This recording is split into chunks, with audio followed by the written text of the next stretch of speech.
Hello, good morning student. आज अपन पढ़ेंगे class 9th का चैप्टर नंबर 9 काव्य खंड से, जिसका नाम है शबद और साखियाँ। आज जो चैप्टर तो मैं आपको पढ़ा चुकी हूँ पहले, आज इसके क्वेश्चन आंसर सॉल्व करेंगे। फर्स्ट जैसे साखियाँ यानी फर्स्ट क्वेश्चन है उसका, मानसरोवर से कवि का क्या आशय है। इस साखिया में जो बताया था ना, मानसरोवर का वाला पद्य था, उसके अंदर से लिया गया। इसमें है मानसरोवर के दो अर्थ बताए हैं। हिमालय में स्थित एक पवित्र सरोवर जिसमें हंस विहार करते हैं, उसको मानसरोवर कहते हैं। और दूसरा है, मानसरोवर का मतलब होता है निर्मल हृदय। कवि ने दोनों तरह से उसका अर्थ बताया है। सेकंड क्वेश्चन है, कवि ने सच्चे प्रेम की क्या कसौटी बताई है। कवि के अनुसार सच्चे प्रेम की कसौटी यह है कि उसके मिलने पर मन के सारे दुर्गुण नष्ट हो जाते हैं और मन जो होता है वो अपना पवित्र हो जाता है। थर्ड है, तीसरे दोहे में कवि ने किस प्रकार के ज्ञान को महत्व दिया है। थर्ड है, तीसरे दोहे में सहज साधना से प्राप्त आध्यात्मिक ज्ञान को महत्व दिया है। फोर्थ क्वेश्चन है, इस संसार में सच्चा संत कौन कहलाता है। आंसर है, कबीर के अनुसार सच्चा संत वह है जो सांप्रदायिक भेदभाव, तर्क वितर्क और बैर विरोध के झगड़े में न पड़कर निश्चल भाव से प्रभु की भक्ति में लीन रहता है। क्वेश्चन नंबर 5 है, अंतिम दो दोहों के माध्यम से कबीर ने किस तरह की संकीर्णताओं की ओर संकेत किया है। अंतिम दो दोहों में कबीर ने निम्नलिखित संकीर्णताओं की ओर संकेत किया। पहला है, अपने अपने धर्म को श्रेष्ठ मानने की संकीर्णता और दूसरे के धर्म की निंदा करने की संकीर्णता। नेक्स्ट है, श्रेष्ठ कुल के अहंकार में जीने की संकीर्णता। ये संकीर्णता उन्होंने बताई है। 6 क्वेश्चन है, किसी भी व्यक्ति की पहचान उसके कुल से होती है, उसके कर्मों से। तर्क सहित अपने को उत्तर देना है।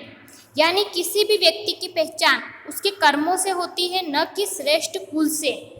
अच्छे कुल में जन्म लेने से उसकी पहचान नहीं होती, जब वो अच्छे कर्म करता है इंसान तभी उसकी पहचान होती है।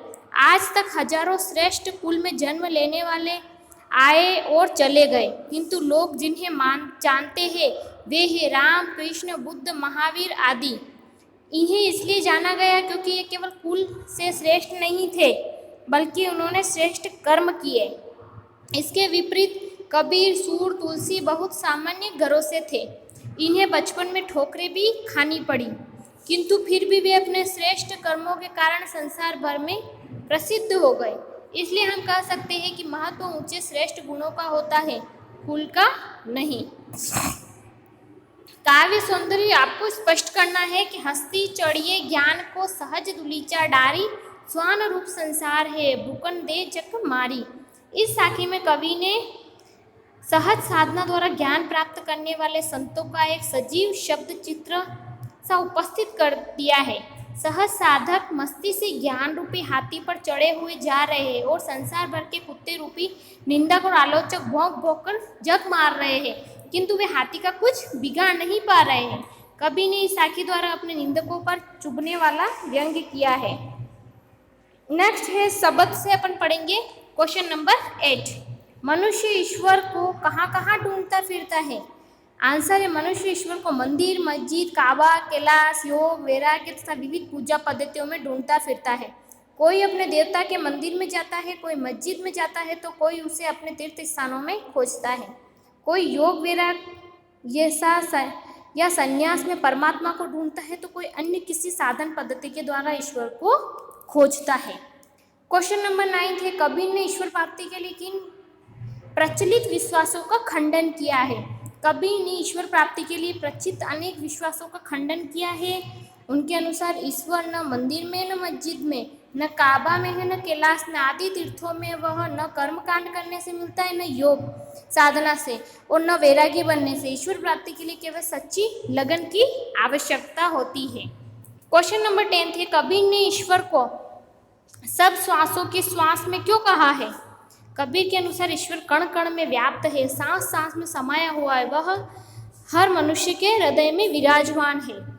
क्वेश्चन नंबर 11 है, कबीर ने ज्ञान के आगमन की तुलना सामान्य हवा से न कर आंधी से क्यों किए। कबीर के अनुसार मन में जब प्रभु ज्ञान का आवेश होता है तो उसका प्रभाव चमत्कारी होता है तथा पूरी जीवन शैली बदल जाती है, जिससे सांसारिक बंधन पूरी तरह टूट जाते हैं। यह परिवर्तन धीरे धीरे नहीं होता है और एकाएक और पूरे प्रवाह से होता है, इसलिए उसकी तुलना सामान्य हवा से न करके आंधी से की गई है। क्वेश्चन नंबर 12 है, ज्ञान के आंधी का भक्त के जीवन पर क्या प्रभाव पड़ता है? ज्ञान के आंधी के आने से भक्त के मन के सारे विकार समाप्त होकर उसके भ्रम दूर हो जाते हैं तथा उसके अंदर मोह, स्वार्थ, धन, तृष्णा, कुबुद्धि आदि का जो विकार होता है वो समाप्त हो जाता है। इसके बाद उसके शुद्ध मन में भक्ति की वर्षा होने लगती है, जिससे जीवन में आनंद छा जाता है। क्वेश्चन नंबर 13, भाव स्पष्ट करना। इसके भाव स्पष्ट करने हैं और आपको अपनी भाषा में लिखने हैं इसके भावों को। क्वेश्चन नंबर 13 के अंदर क और ख दोनों के भाव स्पष्ट करके आपको अपनी भाषा में इसके आंसर लिखने हैं। इसमें जो लिखा हुआ है उसको पढ़ के आपको अपने शब्दों में लिख के लाना है इसको। ये क्वेश्चन आपके लिए।